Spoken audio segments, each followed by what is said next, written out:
Bisa jadi Anda pernah mendengar kisah ini. Namun izinkan saya kembali menyampaikannya pada Anda.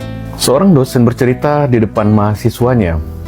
Dosen memulai cerita, "Dulu," kata beliau, "ada sepasang suami istri tergesa-gesa berlari menuju helikopter yang ada di puncak gedung hotel untuk menyelamatkan diri pada saat kebakaran. Namun, sesampai di atas, mereka menyadari bahwa hanya ada tempat untuk satu orang yang tersisa. Dengan segera, sang suami melompat mendahului istrinya untuk mendapatkan tempat itu. Sementara, sang istri hanya bisa menatap kepadanya sambil meneriakkan kalimat sebelum helikopter menjauh. Api itu semakin membesar dan menghanguskan semuanya, termasuk sang istri.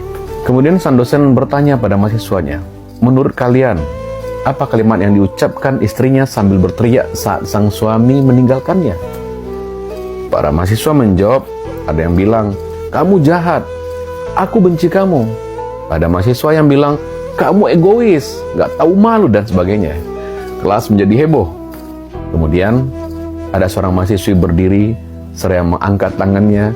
Kemudian dia menjawab, dan jawabannya beda dari teman-temannya.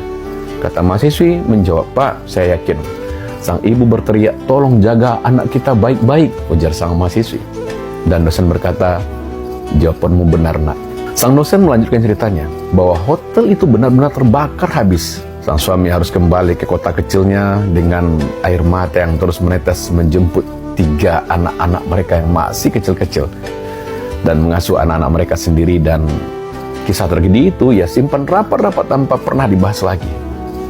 Bertahun-tahun kemudian, anak-anak itu sudah besar. Ada yang jadi pengusaha, ada yang jadi dokter, dan ada yang masih kuliah sambil bekerja. Suatu hari, ketika anak bungsunya bersih-bersih, ia menemukan buku harian ayahnya. Ia menemukan kenyataan bahwa saat orang tuanya ke hotel itu, mereka sedang berobat jalan karena sang ibu menderita penyakit kanker ganas stadium akhir. Karena itulah, di saat darurat itu, ayahnya memutuskan mengambil satu-satunya kesempatan bertahan hidup. Dan dia menulis di buku hariannya, "Betapa aku berharap untuk sang istri untuk naik ke helikopter itu. Wahai istriku sayang, demi anak-anak, kita terpaksa dengan hati perih dan menangis meninggalkanmu sendirian." Kemudian si bungsu menceritakan perihal semuanya kepada kakak-kakaknya. Dan mereka bertiga menyusul sang ayah yang sedang mengajar di kampus mereka. Mereka bersujud di kaki sang ayah, bergantian memeluk sang ayah dengan sepenuh cinta dan mengucapkan terima kasih yang tulus sambil berdera air mata. "Ayah, terima kasih atas perjuangan ayah membesarkan kami di tengah beban mental yang begitu berat ayah tanggung."